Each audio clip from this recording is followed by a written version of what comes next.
হতে পারে।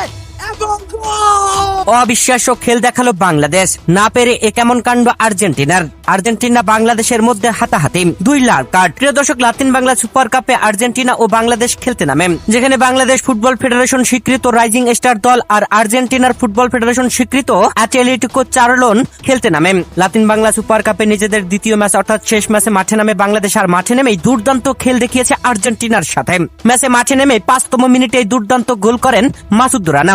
12 নম্বর জার্সি পরে খেলা মাসুদ রানা প্রথম গোলটি আদায় করে বাংলাদেশকে 1-0 গোলে এগিয়ে নেন। এরপরে ম্যাচের 21তম মিনিটে আরো একটি গোল আদায় করে নেয় বাংলাদেশ, যেই গোলটি করেন মানিক মিয়া। 9 নম্বর জার্সি পরিণত মানিক মিয়া গোল করেন, তবে সেই গোলটি বাতিল করে দেয় অফসাইডের কারণে। যদিও গোলটি বাতিল করা হয়েছে অনেক দেরিতে, যেখানে গোলটি হওয়ার পরে আর্জেন্টিনার টিম ম্যানেজার কথা বলেন রেফারিদের সাথে। এরপরে গোলটি বাতিল করা হয়, স্কোর লাইন থেকে গোল সরিয়ে নেওয়া হয়। 1-0 গোলে এগিয়ে থাকে বাংলাদেশ। শেষ পর্যন্ত প্রথমার্ধে আর কোনো গোল হয়নি, 1-0 এগিয়ে থেকে বিরতিতে যায় বাংলাদেশ, আর বিরতি থেকে এসে আর্জেন্টিনার গোল, যেখানে ম্যাচের 47তম মিনিটে ডি বক্সের বাইরে ফাউল করে বাংলাদেশ। এরপরে ফ্রি কিকে অসাধারণ গোল আদায় করে নেন আর্জেন্টাইন 10 নম্বর জার্সি পরে খেলা খেলোয়াড়। গোল পরিশোধ করে উল্লাসে মাতে তারা। প্রিয় দর্শক, এরপরে শেষ পর্যন্ত আর কোনো গোল হয়নি। দুই দলের মধ্যে খেলোয়াড়দের মধ্যে হচ্ছিল হাতাহাতি, একাধিকবার দুই দলের খেলোয়াড়দের মধ্যে বাক বিতণ্ডা হয়। রেফারিকে বেশ কয়েকবার আর্জেন্টাইনরা ঘিরে ধরেছিলেন। প্রিয় দর্শক, ম্যাচের 76তম মিনিটে বাংলাদেশের একজন আর আর্জেন্টিনার একজনকে লাল কার্ড দেখিয়ে বের করে দেন রেফারি।